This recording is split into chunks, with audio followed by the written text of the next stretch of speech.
Hey, y'all. I just wanted to clear something up.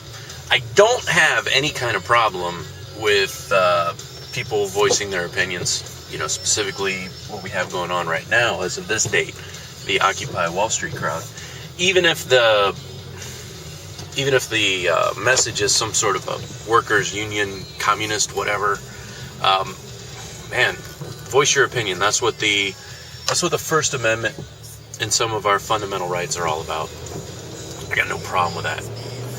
I do, of course, have a problem with any sort of movement that uses the freedom of speech to gain momentum, and then in turn, once it has sufficient momentum, it squashes the free speech of others. That isn't cool, no matter which side of the fence you are on. Now, here's the interesting thing. As these people are protesting the distribution of wealth of the 1%, and the main mantra is that we are the 99%, meaning the 99% that are somehow left behind as the 1% win, and we get them talking about redistribution of wealth.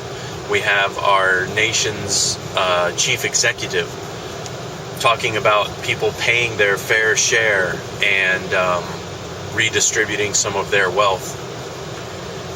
The idea of redistributing wealth via taxation and having them fund government programs is very far from the correct way to redistribute that wealth.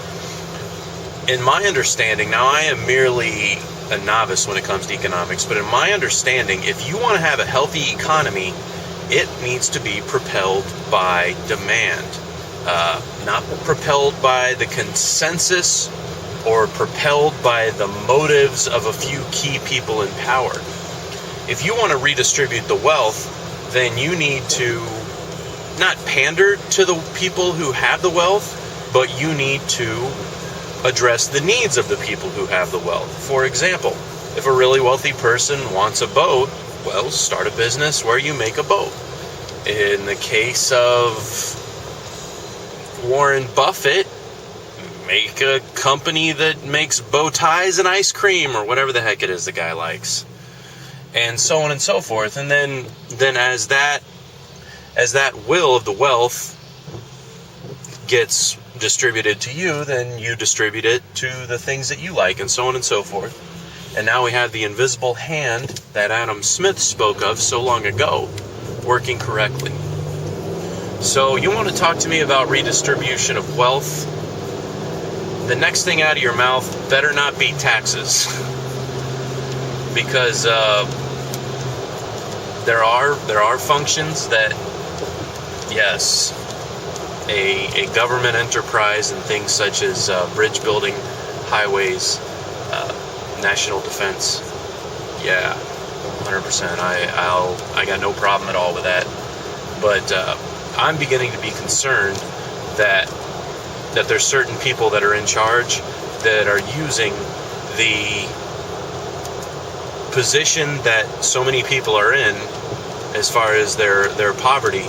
They're saying, hey, yes, you're impoverished. These people need to pay their fair share. Well, guess what? After these other people pay their fair share, not only will you no longer have the opportunity to address the needs of the wealth, but it's not going to be any different for you anyway. You're going to have a bullet train to nowhere. You're going to have an airport in Alaska that only serves one company that costs $77 million. That's what you're going to have. And you're not going to be able to touch the people making the decisions because you don't have $10 million. That's what I think.